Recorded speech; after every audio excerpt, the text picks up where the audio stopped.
மகாத்மா காந்தி பெயர் நீக்கிவிட்டு அதற்கு மாற்றாக நிறைவேற்றப்பட்ட விபிஜி ராம்ஜி சட்டத்தை ஒன்றிய அரசு திரும்பப் பெறக் கோரி கர்நாடக சட்டப்பேரவையில் தீர்மானம் தாக்கல் செய்யப்பட்டுள்ளது. கர்நாடக சட்டப்பேரவை நேற்று கூடியதும் தேசிய ஊரக வேலைவாய்ப்பு திட்டத்தின் பெயரை விபிஜி ராம்ஜி என பெயர் மாற்றிய ஒன்றிய அரசு கொண்டு வந்துள்ள சட்டத்தை எதிர்த்து முதலமைச்சர் சித்தராமையா தீர்மானத்தை முன்மொழிந்தார்.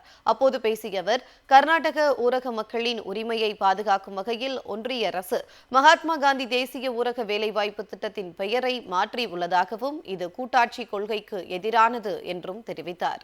இதனால் மாநில அரசுகளின் நிதிச்சுமை அதிகரித்துள்ளதாகவும் கூறினார்.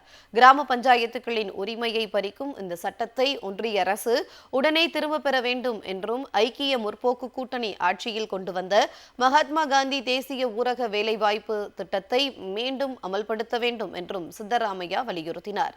இந்த தீர்மானம் விவாதத்துக்கு பின்னர் கர்நாடக சட்டப்பேரவையில் இன்று நிறைவேற்றப்பட உள்ளது.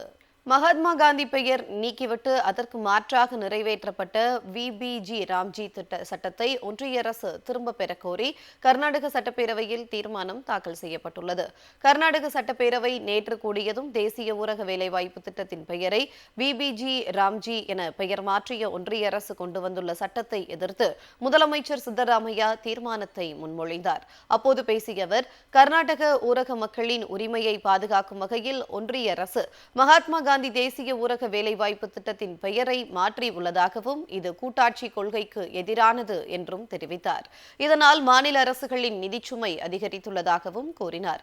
கிராம பஞ்சாயத்துகளின் உரிமையை பறிக்கும் இந்த சட்டத்தை ஒன்றிய அரசு உடனே திரும்பப் பெற வேண்டும் என்றும் ஐக்கிய முற்போக்கு கூட்டணி ஆட்சியில் கொண்டு வந்த மகாத்மா காந்தி தேசிய ஊரக வேலைவாய்ப்பு திட்டத்தை மீண்டும் அமல்படுத்த வேண்டும் என்றும் சித்தராமையா வலியுறுத்தினார்.